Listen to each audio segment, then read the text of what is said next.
Well, welcome to Christian Answers. This is Pastor Jeff Short. Today we have a topic I'm sure that we'll all be interested in. If you remember, I've spoken a number of times in the past about Willow Creek Community Church and the founding pastor Bill Hybels and the scandal that broke out at the church about 3 years ago over some sexual abuse allegations against Bill Hybels, or harassment charges, or some kinds of misconduct in his part. And I basically did a video just a few months ago about the now pastor, Dave Dummett, and an assistant pastor who were talking in an open forum. And someone asked the question, well, why doesn't anybody ever talk about Bill Hybels here at the church? And they didn't quite know how to answer that. And finally, the assistant pastor began to talk about it. And he said, well, people have strong emotions on both sides, pro and against Bill Hybels and so forth. And he went on and gave his answer, which really stirred up some more feedback and controversy in the church, because a lot of people felt he wasn't strong enough against and in condemnation of Bill Hybels for what he did, allegedly. And then others were saying, no, there needs to be a point. This is what the senior pastor now, the present pastor, said at Willow Creek. There needs to be a point where the church can actually, honestly, openly talk about Bill Hybels and some of the accomplishments that he did. And so you see that there is still a open wound at Willow Creek, so to speak, and there's no way that they're going to get past it until one thing happens, and that is that Bill Hybels himself has to break his silence. He's been silent now for about 2 or 3 years now on this whole subject. He says he's innocent. He denies the allegations categorically. So he is taking the position, and he's maintaining the position, that he is innocent and that he was set up and that he was maligned and that lies were told about him, and he has been silent for the 2 or 3 years since those charges were made public. But really, he needs to be in a position now that he can come out of the closet and the shadows and all of the places he's been hiding now for 3 years. He needs to come clean, sit down, either for a lengthy interview or to give a point-by-point refutation of the charges. He needs to be honest. If he's guilty, then he needs to come completely clean with the truth and say, there were distortions in how this was told, but let me tell you exactly what happened. And not all of the charges are true, but some of the charges are true, and so on and so forth. Just tell us what is true and what isn't true, what is exaggeration and what is accurate. Because right now, the Willow Creek Community Church, amongst the membership and even people who are observing from the outside, there is a divided camp. And there are people that feel that Bill Hybels was really not given a fair opportunity to argue his case and to defend his name. And I have been maintaining all along throughout this whole process that he was not given due process. He was not given his day in court, so to speak. And I don't know if he's guilty. I don't know if he's innocent. I don't know, because we don't have access to the firsthand testimony and knowledge. Now, we have access to what the accusers, the 10 women, I think it's 9 or 10 women who have come forward to say he somehow harassed them or made them uncomfortable, or there's a wide range of offenses, from basically hugging them or actually doing some kind of physical contact in a sexual manner. So there are wide swings as far as the charges against him.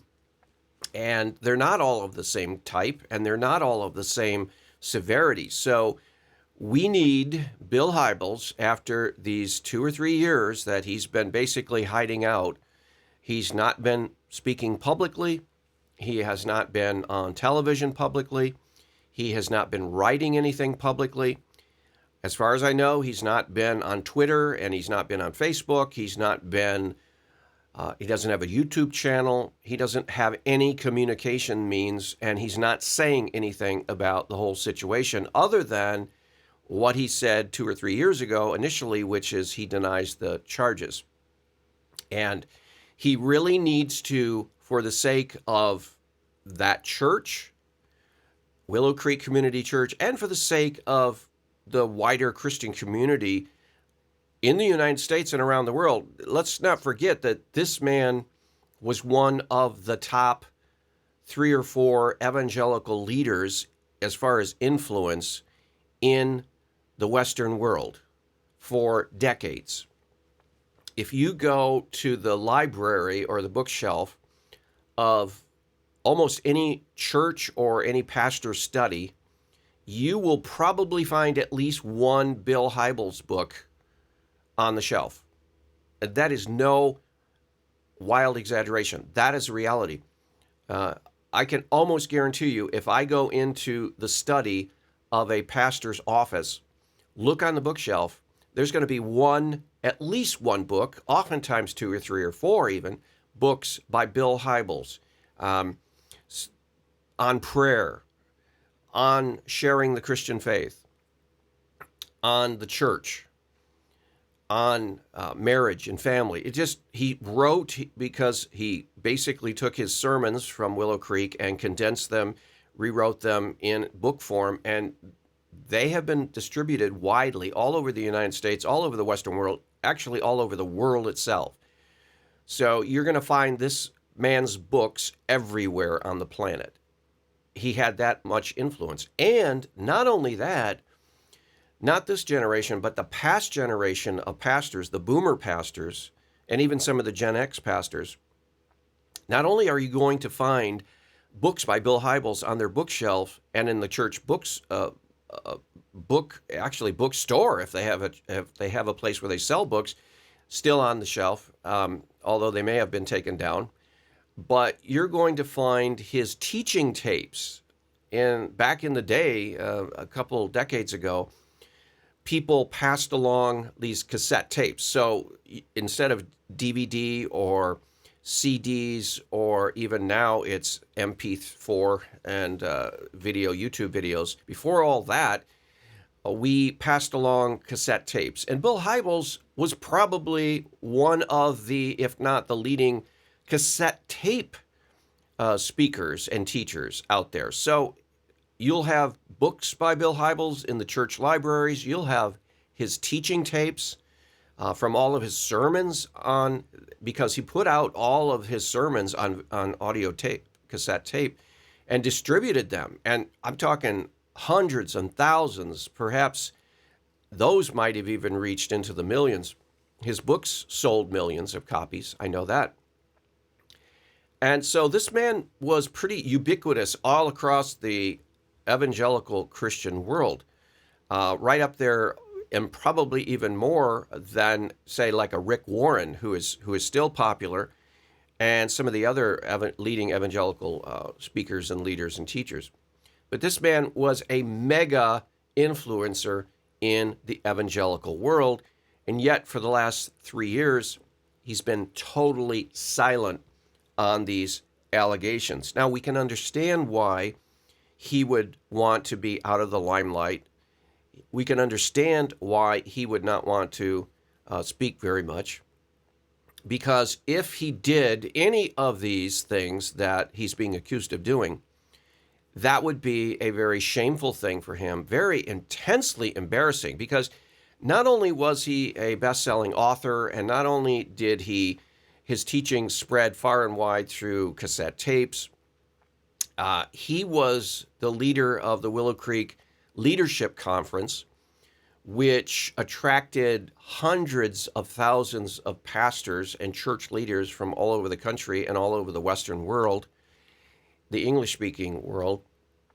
And so he was sort of a mentor not direct mentor, but an indirect mentor to hundreds of thousands of pastors all over the Western-speaking world. So a lot of pastors not only have read his books and listened to his teaching tapes, but actually considered him as far as their pastoring and leadership and church denominational leadership. He influenced denominations, the leadership structure of denominations. They consider him sort of a mentor of them. And actually, pastors quote him. One of the funniest, strangest things I saw was during the pandemic of 2020, I tried to slip into a church service that a little mega church, not a little mega church, a little seeker-sensitive church, was doing a service in a huge shopping mall parking lot. And so you just drive your car in there and you sit in your car, and they have the big speakers out so you can hear them. And I think they might have even had it so you could tune in on the 80 AM radio, and you could listen on your radio to the sermon. Pretty innovative, which Hybels was a part of that innovation of the seeker-sensitive movement, contemporary Christian movement, for decades. But here was a pastor up there, and there were probably about maybe 100, 150 people listening in their cars throughout this parking lot. And he, during his sermon, actually quoted Bill Hybels. And I thought to myself, wow, was that planned or did that just slip out? Because you would have heard that a lot before this big Willow Creek scandal 3 years ago. But after the scandal, a lot of pastors and churches have kind of removed his books from the shelf, removed his teaching tapes from the availability of church members. And if you go to used bookstores and book sales, you're going to find a lot of Bill Hybels books because a lot of people have taken his books and resources off their shelves because of the scandal. And I thought, wow, this guy's still quoting Bill Hybels even after this big scandal.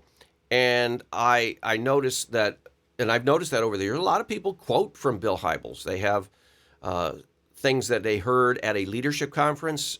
You would be surprised at the number of pastors and denominational leaders and Christian leaders in general who have actually attended a Willow Creek Community Church leadership conference, either directly at the Willow Creek conference. I've attended conferences at the Willow Creek South Barrington campus. I probably attended 3 or 4 conferences over the last 30 years. I haven't gone to any in the last 20 years, but when I was breaking into ministry, I actually went to Trinity Evangelical Divinity School for my Master of Divinity degree, and that's right up the street from about maybe 45 minutes from Willow Creek and out in the Chicagoland area. And so I had an opportunity to go to the actual main campus a few times to attend some conferences. And Bill Hybels would get up as main part of the conference and lecture and give advice on leadership and pastoring. And he even covered things like personal pastoral integrity, being transparent, being authentic, building an authentic leadership team. I mean, all of these issues of how to keep your emotional fuel tank full and spiritual, how to stay strong spiritually, all of these things he's covered. So we can understand why he would be totally embarrassed and shamed to show his face in public after this scandal if some of these things are true. But see, that's the thing. This may be the biggest leadership test of Bill Hybels' life, and that is whether he's going to man up and come clean and say, I want to set the record straight, I want to clarify exactly and be totally transparent and totally honest and be open to all of the people that I have influenced, that have read my books, that have heard my teaching tapes, who have attended the Willow Creek leadership conferences, whether at the South Main campus in Barrington or through the satellite conferences. They have hundreds of these satellite conference sites all over the country and the world, where during the time of the main South Barrington campus leadership conference, these are televised, and churches all over the place, in big cities, small towns, they rebroadcast it on a big screen. So people, leaders, pastors, denomination can attend some of these local places too and participate in the leadership conference. So this leadership conference was huge, and it influenced hundreds of thousands of church leaders all over North America, all over Europe, and even other parts of the world. So he needs to come clean and say, hey, I'm going to be totally transparent. I'm going to practice what I preached. I'm going to actually do what I taught pastors to do to maintain integrity and show character. And that is, I'm going to come clean and be honest and not try to shade or spin the truth. I'm going to be open and honest, and I'm going to say what I did do and what I didn't do.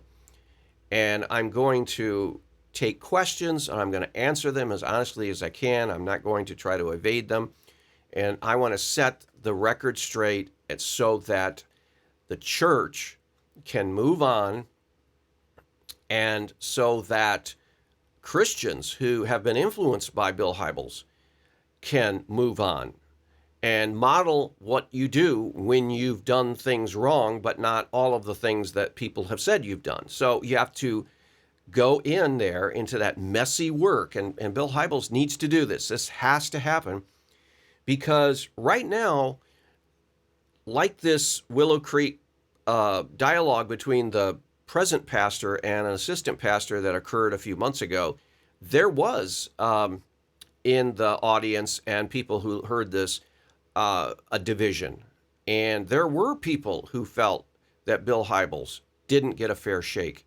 And there were people who were very mad at Bill Hybels because they believed all women all the time, and believed all the accusations and all of the charges against him without proper evidence, of course, because who was there, and who can say whether someone is giving an accurate testimony or not. That's why in the court of law you have cross-examination. And I've said all along that you don't have a solid testimony until you've had cross-examination. You have to have someone question the testimony of the person giving the testimony, because you want to see if it's consistent. And you can get to that point. You can ask questions. You can ask certain questions, key questions, that will tell you if this person is solid or weak in their testimony. Because on the surface, all testimonies, at least most testimonies, seem credible. But you have to probe. You have to ask. You have to ask these women, have you ever been accused of falsely accusing someone of a crime? Or maybe there is. You have to look into the background. Maybe some of the women have had problems exaggerating. That needs to be known. Now, it doesn't mean that they didn't tell the truth in this instance, but they need to be cross-examined. You have to probe. You cannot just take someone's word for it, face value. That's why courts have and allow for cross-examination to determine whether a witness is credible or not. It isn't just the case, like the Me Too movement says, that we have to believe all women. That eliminates cross-examination. If everyone told the truth 100% of the time, never had any misunderstandings, always saw things totally objectively clear, then you wouldn't have to cross-examine, and you wouldn't even have to swear them in, because if everybody told the truth, the whole truth, and nothing but the truth, and had clarity, total clarity, no memory lapses, whatever, then it would be great for the court system, because then everyone who went up to the stand would be able to tell the whole truth and nothing but the truth. But that's not the case. Human nature is such that witnesses can think they're telling the truth when they're not. Their memories can be distorted over time. They can actually be telling a lie for a number of reasons, which brings up the issue of, did Bill Hybels actually tell lies in trying to cover up for some of these accusations. Now, if he did tell a lie, he needs to come clean on the lies, and he needs to repent. This is what the Christian church has always taught. It teaches that if someone sins, they need to be rebuked, and then if they refuse to rebuke, brought before the whole church, and they need to get a public rebuke, and they need to confess their sins. If they want to get back into the good graces of the Christian fellowship, they need to then confess publicly, tell the truth, don't lie, don't use weasel words, don't be a slippery politician like we've seen so many over the years. Come on clean, tell the truth. Jesus says the truth will set you free. And we have to imagine that Bill Hybels is not enjoying his time from public exile. He's probably, it's eating him up inside. It talks about in the book of Psalm, David, when he failed to confess his sin, his insides, it wasted away. We've got to believe that Bill Hybels is really hurting right now because he's a person that had a very high profile. He was asked to speak all over the place. He was flying here. At some points he was flying there, Europe. He was a man on the go, and people wanted to talk to him. He was being interviewed all the time. He was giving lectures and talks and speaking and personal counseling interviews.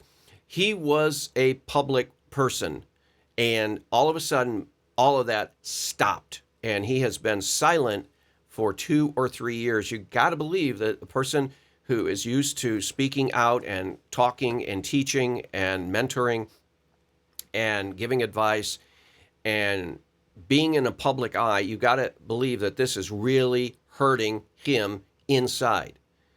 And we need to hear from him, and he needs to come clean. He needs to say, look, I want to get this all out here for my sake, for the body of Christ's sake, for Willow Creek's sake. Now, we can imagine why he doesn't want to come clean. His own flesh, his own ego says, hey, maybe if I just don't address this and I try to walk away from this and stay out of this, maybe this will all go away in a few years. It's not going to go away. We've seen over at Willow Creek, for example, right now, there are indications that, there are people that still, this is not resolved over there at Willow Creek. And so it's kind of like under the surface. But I think one of his fears is that if he comes out and he starts talking about these things, it might hurt the church there at Willow Creek. And it might actually cause more pain and suffering in the wider Christian community. Well, there is that aspect of it, that when you open up an old wound, it will hurt. And so you might want to say, well, let's just not open that wound up again. Yeah, but what if it's infected? What if the wound's infected? So you have to treat the wound. You can't just ignore it. You can't just say, well, I'm going to let this go. No, if it's infected, it needs to be treated. And to treat it may cause pain. But in the end, the treatment will help cure the injury. And so what he needs to do is come out and be interviewed, or he needs to sit down and go point by point through these charges, and he needs to confess. Okay, he needs to say if he told a fib, told a lie here, to deny it. He needs to say, well, I wasn't honest about this, but I was here, and this, and you got to believe me, I'm coming clean. I'm telling you the truth now, and go through the whole thing, and point by point. Don't speak generally speaking. Don't try to cover over the whole thing and say, well, there were some things that were true, that were accurately reported, other things that were distorted. No, which ones? And if you are guilty of a sin, confess the sin. Say you're sorry. Confess to God. Get it out in the open. This is what Christianity teaches. It's hard. It's really hard, because the longer you wait, the harder it's going to be to actually come clean. So it's been 3 years now that he has not come clean. Only thing he's done initially, right after these things, he denied them. And then for a while he tried to kind of like explain certain aspects of it, but there are too many accusations and too many serious accusations, particularly one he needs to address and be very clear and be very humble and contrite and confess to God and his fellow brothers and sisters in Christ. And then that can be the basis for moving on. You can't move on until you've gotten to the truth. So you have to dig down deep until you get to the foundation. And that's what's not happened at Willow Creek yet. That church has not dug down deep to the foundation. And unfortunately, the only person who can actually do that and be part of that actual getting over this situation and moving on is Bill Hybels himself. So for the good of Willow Creek Church, for the good of thousands and maybe hundreds of thousands of Christians who have been influenced by his writings and his books and his speeches, he needs to come clean and get to that foundation of truth so that he's no longer covering up, he's no longer defending himself. He's laying it all out there on the table and saying he's sorry, he failed, where he failed. Now, where he didn't fail, he doesn't have to confess sin. You don't have to confess sins for sins you didn't do. But if you did do sins, you have to confess them if they're brought out into the public, especially. And you need to confess any cover-up that you did. If you lied to cover up, that's a sin. You need to confess that, come clean, be a role model, be a leader. This is actually a test of his leadership. Is he really the leader that he was perceived to be and he taught in his lectures at the leadership conference, or is he just a more of a leader in theory, and he knows how to teach a good talk, but when it comes right down to it, he backs away from actually doing what he knows he should do. A good leader comes clean. And he confesses his sins, especially in the Christian context. He confesses his sins, gets honest with God, and he gets honest with his brothers and sisters in Christ. He owes them that. It's an obligation. To be a public person means that when you fall and when you fail in whatever area and it becomes known and it's public, you own it. You confess it. And, it says in 1 John of the New Testament, if we confess our sins, God is faithful and just to forgive us of our sins and cleanse us from all unrighteousness. He needs to come clean, and where he's guilty, he needs to confess he's guilty, and he needs to apologize to the women that he did sin against. And he doesn't have to apologize for sins he didn't do, of course, but he needs to explain what actually happened in these instances so that not only he can get this off his conscience, so he can go out in public again, he can start speaking even about this issue of being transparent, but so Willow Creek can come and move forward, and the rest of evangelicalism, instead of just covering it up, that's what evangelicalism is doing right now. That's a bad recipe. That's a recipe for disaster. Well, I hope this commentary has been helpful. And we'll see you back next week on another edition of Christian Answers. God bless.